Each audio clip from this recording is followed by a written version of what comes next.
Morning, everybody. All right. It is wonderful to be here, both up on this enormous stage. I'm enjoying going to walk around randomly and make sure the camera tracks. But to be here in Mexico. It's been a whirlwind week, and Luis, thank you for the introduction. One of the first meetings that we had was with a major media company, primarily television, who, after I walked in and a little bit of introductions, finally paused for a second. He said, "Oh, wait, you're the Programmatic Joe," and then I think he pretended to reach for the phone for security. And I promise you, the rest of the meeting went very, very well. But it's been an amazing week, and it's been an amazing 2 years partnering with Mexico in bringing programmatic to the industry. What I want to talk a little bit about today, and this is a tailor-made presentation that's really about this concept of leapfrogging, of taking what's going on with programmatic globally and evaluating what's best practice, looking at what's worked and what, almost as importantly, what hasn't worked, creating a synthesis that is relevant for the market in order to spring forward. And it's something that happens in many industries. I use the metaphor of cell phones in terms of CDMA, 3G, 4G, et cetera. And one of the things that struck me in the past week is everybody that I spoke with, clients, partners, media, et cetera, a lot of the conversation was in and around, where is programmatic, where is Mexico relative to the rest of the world, what are some of the lessons learned in the United States. And I'm here very proudly to say that we are in a great spot here. Some of the things that I've seen just in the past few months really already represent a lot of global best practice. And what I'm hoping to share today is a brief history of programmatic. And I'm really going to go way back in time. I've been doing this for, approaching 20 years and probably 25 pounds lighter. And wanted to share some of the lessons learned from the early days of 1999, 2000, 2001. Bare my soul to you, so you see some of the work that we've done over that time. Talk about where we are today, and talk a little bit about some thoughts about where the market is going, and some of the things that I think are incredibly important along a few key dimensions that we'll talk about in a second, in terms of to continue this evolution in programmatic. And so let's start with defining what programmatic is.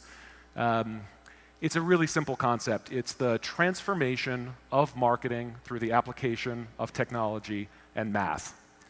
And it's a concept that I think about. It's always been the promise of digital, right? Digital has always had this promise of one-to-one connectivity, of a real-time connection between a brand and consumer, the ability to really score and understand every one of those, now 350 billion touch points that are available through programmatic platforms in order to really drive brand results.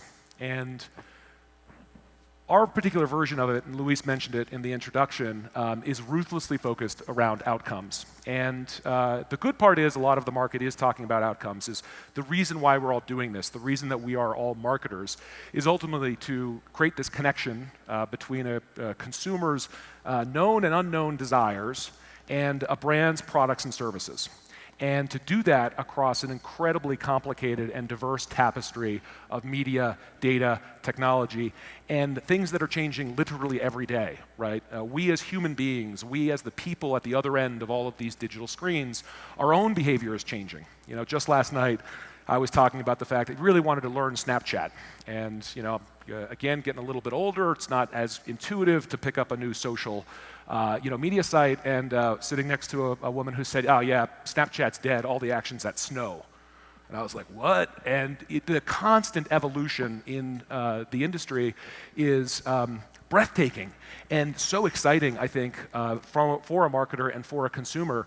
And to be able to harness that and to be able to use that requires technology, and then it requires math. And we'll talk more about that in just a second.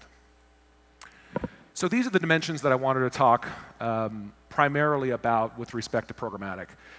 We sort of divide up the world into these work streams of media, of audience, of intelligence or decision making, and talent. And each one sort of each alike in dignity, all connected on one underlying platform.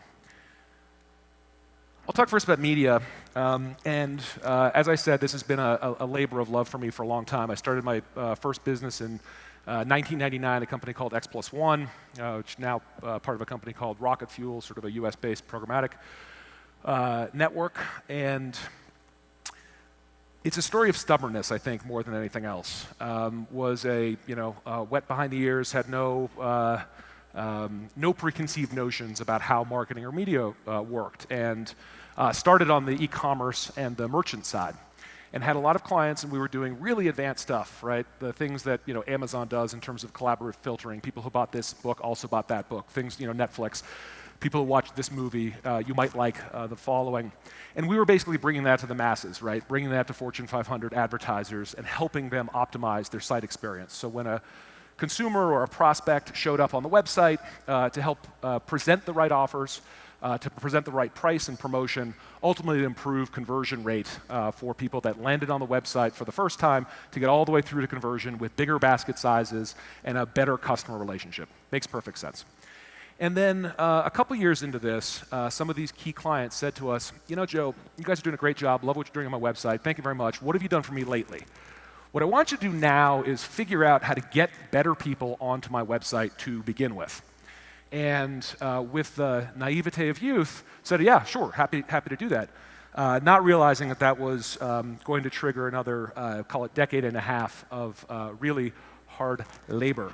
But here's where we are now. The first idea that we had, and again, I promised to share some of the inner workings of this industry, and I'm going to try to make sure it doesn't devolve into a therapy session. But here we are.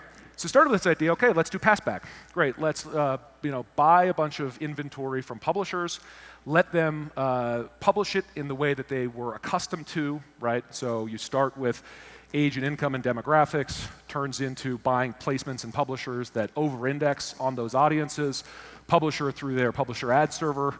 Is this too weedy, by the way? Are you guys happy with this quasi-geeky tech situation? Put your hand up if you would like me to stop at this level.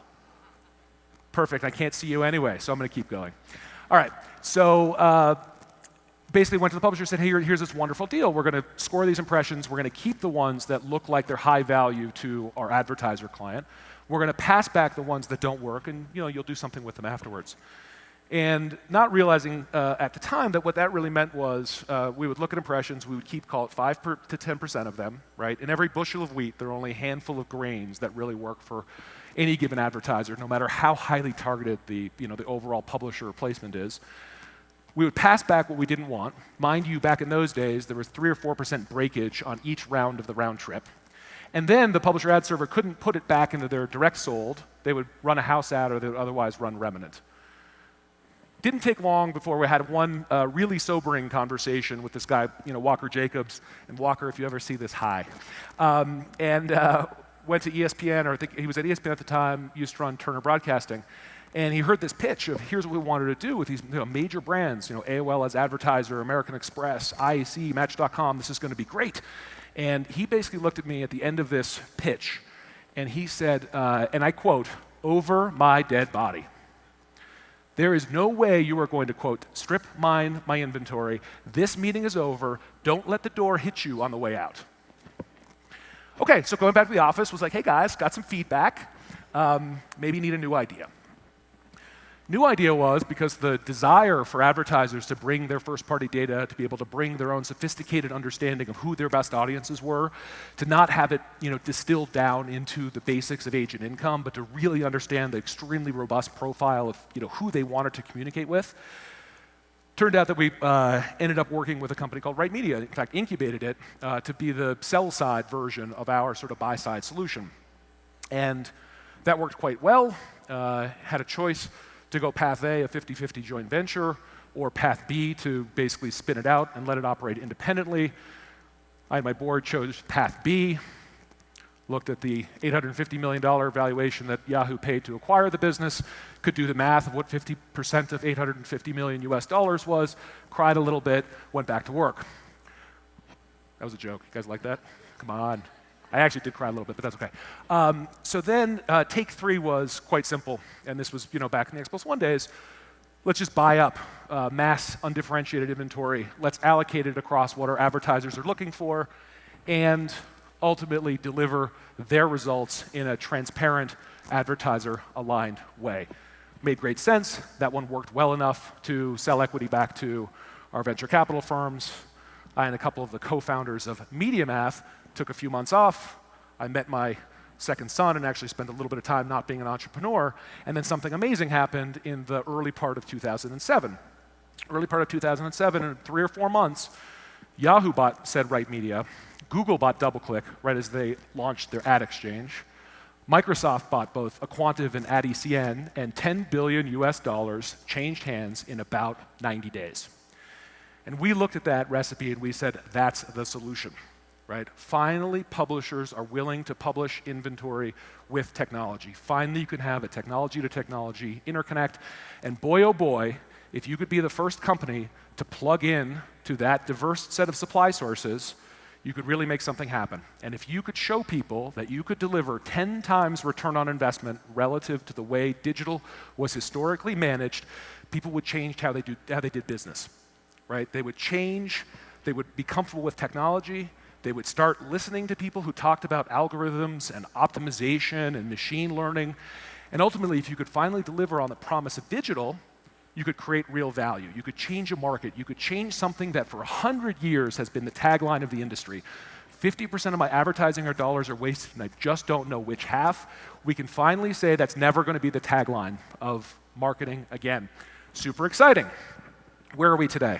Today, people are doing amazing things, right? Today, in programmatic, from the humble beginnings of remnant display, mobile, video, social, native, digital out of home, digital audio, programmatic television, even programmatic print. Dead trees, amazing. And it doesn't stop here, right? I had another significant meeting with the head of a major agency who was very resistant to the concept of programmatic 2 years prior, and I realized that it had changed when he said, pretty soon the World Cup and the Super Bowl will be delivered programmatically. And that was it. So, not all of my slides are this long, but I have 75 of them. Okay. So what's happening now? I think you are seeing a real embrace. People are looking beyond open supply. People are using things called private marketplaces to create one-to-one connections between their agency on behalf of multiple advertisers or a particular brand with one particular media company, in order to curate a marketplace, right? In order to have an always-on ability to connect to a publisher and to be able to bring their really sophisticated optimization, algorithmic decisioning to bear. And that's super exciting. I think we're at a risky place right now. There's a lot going on in terms of headers and ad tags and pixel tags and waterfalls. And the very set of words that we talk about here is almost daunting in its complexity. I think we're getting close to the need for a revolution to really think about how, for the past 25 years, really digital has worked, and to bring it down to the root and rebuild it again. But more soon on that. Stay tuned. So this other track that I'd like to talk about is audience. And I've heard a lot in Mexico, people really lamenting the state of the data market. That, and really looking at the at the US and saying, gosh, the data market in the US is extremely robust, and there are tons of data providers. The gentleman from Twitter was talking about the CEO of Datalogix and the data that they have, and obviously now part of Oracle, along with Blue Kai, and you've got Xlate, part of Nielsen. You literally have dozens to choose from. And I wouldn't necessarily be so envious, right? The third-party data market was a bit of a distraction, I think, for a lot of marketers and agencies inside of the US and in the UK, both of which have a sort of more robust environment. Why? Because a lot of it was really the trader, so the person who, inside of often the agency or the trading desk that was responsible for doing the execution, really bore a lot of the risk of testing data. And the data business itself is reasonably opaque, right? The provenance of the data, two different data sets, might have a different point of view about whether a given impression is sort of male or female, and that's a problem. What ended up happening was a lot of the traders did the obvious things, right? If you are representing an automotive brand, one's representing Nissan, another one's representing Volvo. Both of those traders have the same insight. I'd like to buy an in-market auto intender. Now, what you're doing there is you're buying a scarce audience, and you're marrying it, often in an auction-based environment, to scarce media, and you're bidding the price of both up. And ultimately, the value gets eroded in that environment, and suddenly the campaign, or that strategy didn't work. The risk is borne by the agency in a lot of cases, and there's often lots of incentive to not fail, because you get in trouble for that, but very little incentive to do well, and people just sort of stopped.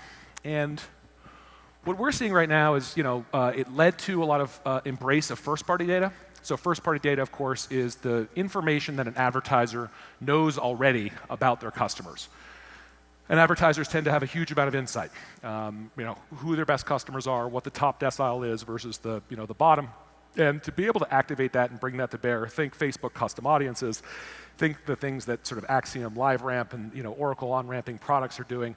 This ability to, in an anonymous way, bring these known audiences forward, and then most importantly, to be able to model against them. To say, okay, now that I know what my best customer looks like, let's create a lookalike. Now let's use all of that wonderful, second and third-party data in order to get an insight as to who I should be buying from a prospecting perspective. Who's going to like my stuff the best, based on the people that I know already like it the most.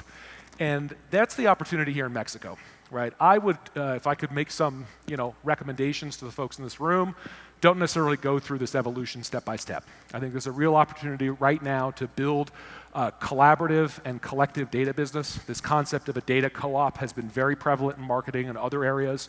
Direct mail, for example, had a business called Abacus that all of the catalog retailers, both competitors and peers, shared in. I think that opportunity here in LATAM, Mexico specifically, is nigh, and I would really think about that along with a shared sense of identity as the way forward. A little bit of audience participation one more time. There's so much that one could be doing to really connect media inputs to business goals and business objectives. We have some very advanced clients, and retailers, for example, have tended to be really early adopters and embrace programmatic. And some of the most advanced are doing amazing things, right? They've got loyalty card data connected to credit card data. Every one of their ad impressions gets scored. They're doing holdout sales for weekly specials. They're looking and saying, okay, for people that were exposed to my digital advertising, did I actually see what I intended, right? Does the test group actually buy more of the product that I advertised? Do they come to the store more frequently? Do they go from an average of 2.1 visits a week to 2.4 visits a week? When they come into the store, do they not just put that product in the basket, but do they add other things to the basket and therefore have a higher average purchase? And the answer for them is yes, right? They're able to link it all the way through to in-store transactional data. And in fact, it works so well, right? So for every dollar of media that they spend, they generate $78 of incremental sales, and they generate $7 of pure EBITDA profitability. You put $1 in, you take $7 of profitability out, right? The only rational behavior there is this is the only way you're marketing, right? You're maxing this one out until you have to layer in other channels. That's one end of the sophistication spectrum.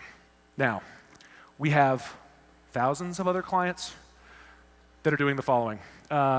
Put your hand up if you are optimizing your campaigns based on click-through or last click. Yeah, I'm seeing a smattering of hands.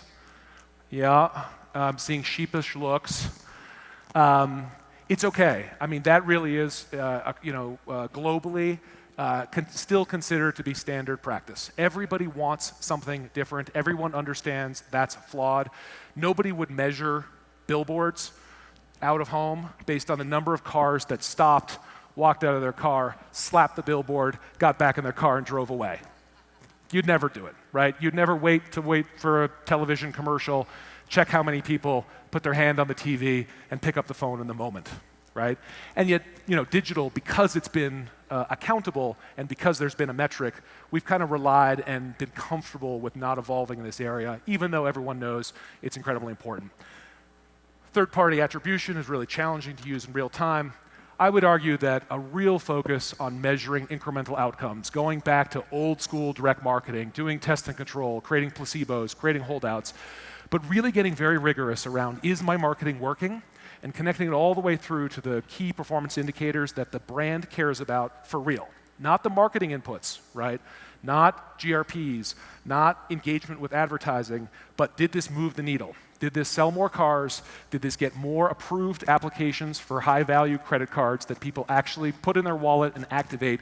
That is the key measure that aligns an organization from CEO, CMO to CFO and really allows the entire supply chain to act on the brand's behalf. And I think that's where the industry is dangerously close to solving for at scale.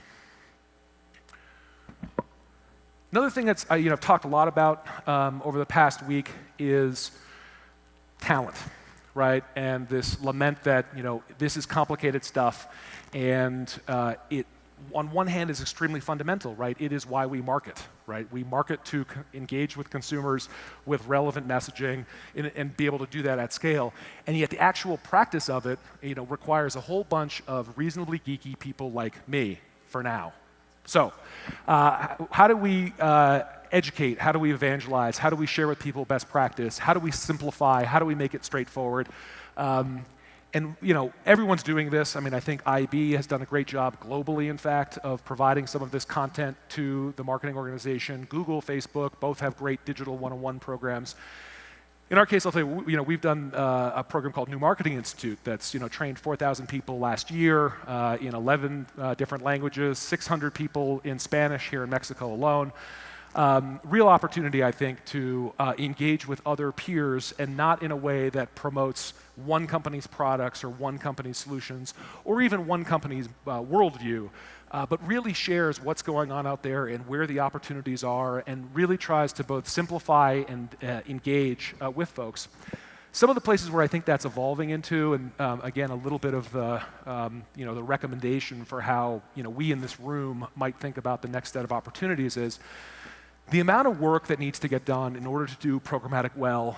It's not one person anymore, right? It's not your one programmatic person inside of the agency or the small team anymore. The real reshaping that has to happen right now is along a whole bunch of different dimensions, right? It's platform operations, no question, right? The people that are logging into the software, right? They're not picking up the phone, but they're actually doing the trading, doing the work, creating the strategies, evaluating results. Data scientists, right? People that can tell stories with data, that can glean insights, right? And not necessarily about what to do next in terms of optimizing a campaign, but really to inform the creative team about, hey guys, we're reaching this audience, they're almost engaged, but we're just not speaking to them the right way. We need dynamic creative. We need another treatment that isn't about one size fits all, but it's really targeted to this one segment of this one cohort that really wants to speak to us in this particular way. Here's the benefits language. Here's the here's the lean forward. Bring it all the way through. In some cases, we've got CPGs and FMCGs, sort of manufacturers, that are starting to take the input or the output of their programmatic platform and direct it into their R&D department, into their innovations department. That is, the people that are now building physical products.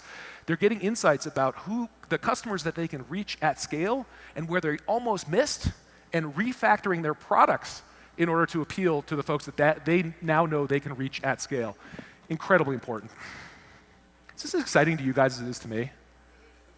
It's been 2 decades, and I am just like, yes, I want to get back to work. But it's like, okay.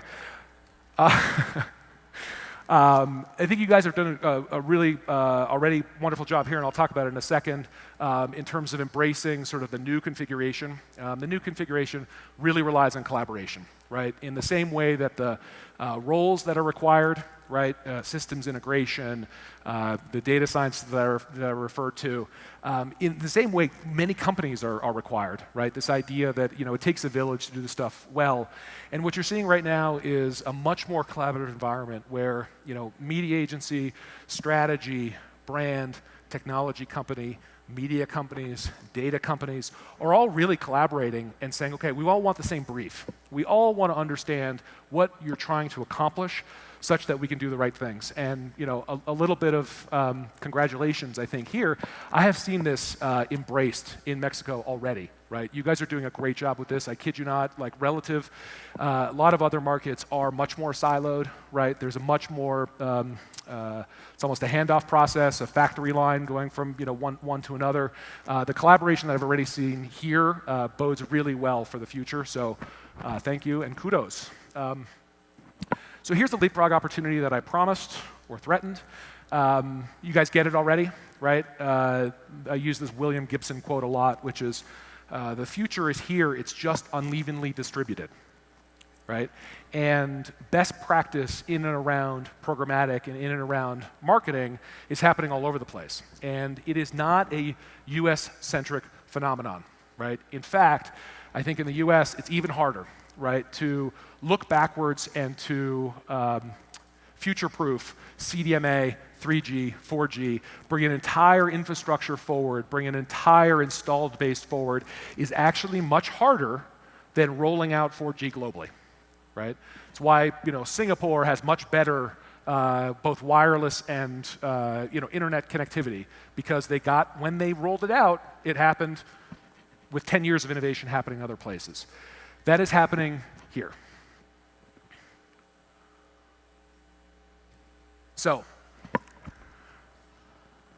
already seeing real shift and a leapfrog again, through a lot of the evolutionary stages, right? From ad networks, which were, effectively outsourced programmatic, right?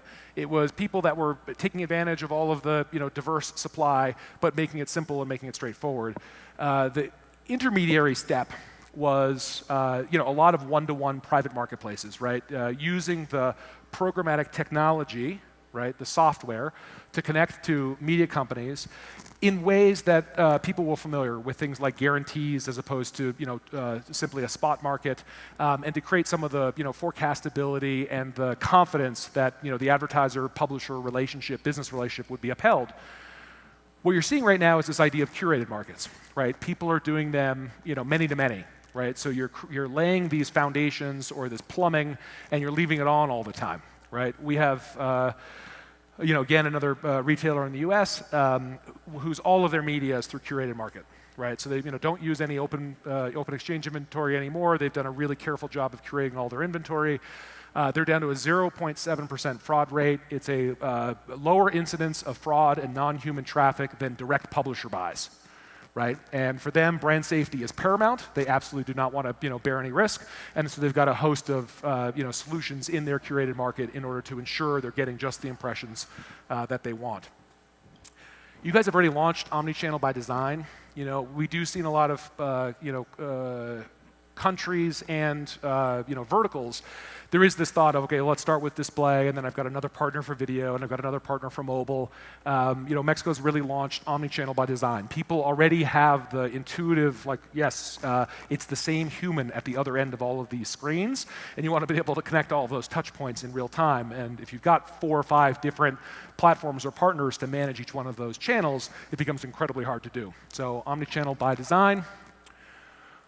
I touched on this one. I think we can leap forward to this second-party data market. So this is the advertiser community basically saying, look, I have this wonderful data asset. It's my known customer. And I am willing to share it with others in an anonymized, in a way that reflects the fact that it's my data that I'm contributing, so I get first dibs on it or first access to it. But I'm willing to pool it and share it with other people, both sort of heterogeneous, right? And we're seeing this, a supplier inside of a distribution point, right? Folks that aren't naturally in competition or in fact have the Intel inside, right? Intel and Dell work nicely together, right? Every time a Dell sells, so does an Intel chip. Makes great opportunity for them to collaborate about who their best customers are.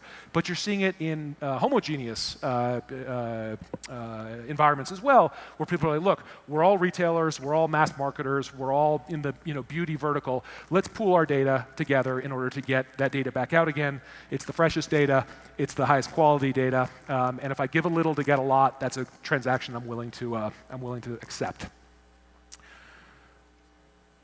You're there, insistence on a unified view, right? You want to be able to reconcile mobile and video and display, have it all in one place, have one single view of the customer, finding a core identity solution to build on top of, incredibly important in order to be able to provide that unified view.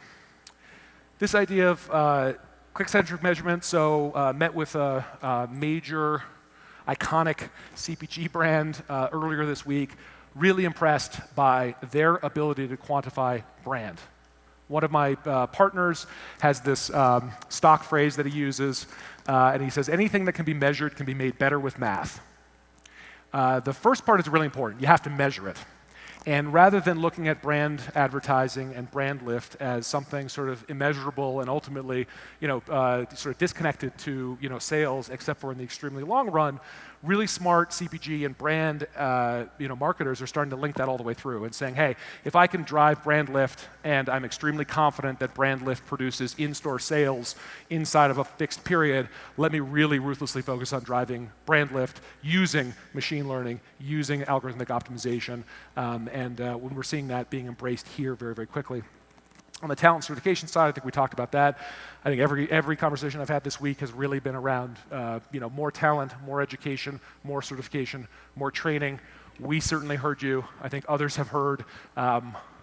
Stay tuned. We've got more work to do, but we're excited about it. And then this embrace of the multi-relational model, right? This, another thing I've observed, just the real warm collaboration that exists here. That's a core strength. Leverage it and use it going forward. Scaling virtuous cycle. I'm going to do this. Okay, so here's why outcomes are important. The goal here is to expand the footprint of programmatic, right? So you want more touch points, you want more breadth, you want more depth. Incredibly important to get, television, for example, to accept addressable. Right? If you're a advertiser, you want all of those touch points connected, right? You don't just want Twitter second screen. You want that connected to everything that's happening digitally. You want that connected to what's happening, at the football stadium on digital screens. So great. How do you do that? Increase marketer ROI, and I would argue that this is of paramount importance. If you can drive better outcomes, right? It creates change, right? People won't do something for 5% better performance improvement. They won't do something different for 20% better performance improvement. They will do radically different things if you can deliver 1,000% better performance improvement, that 10x ROI. The incredibly important part is to not keep it. It is to share it, right? If you want this better connection between consumer and brand, and thinking about all the touch points in between, it is not about the same dollar moving through and how do you move somebody out of the chain in order to capture another 2 or 3 or 5% margin. No, it is to be more sharing, right? We have an internal math value, which is win wins win, right?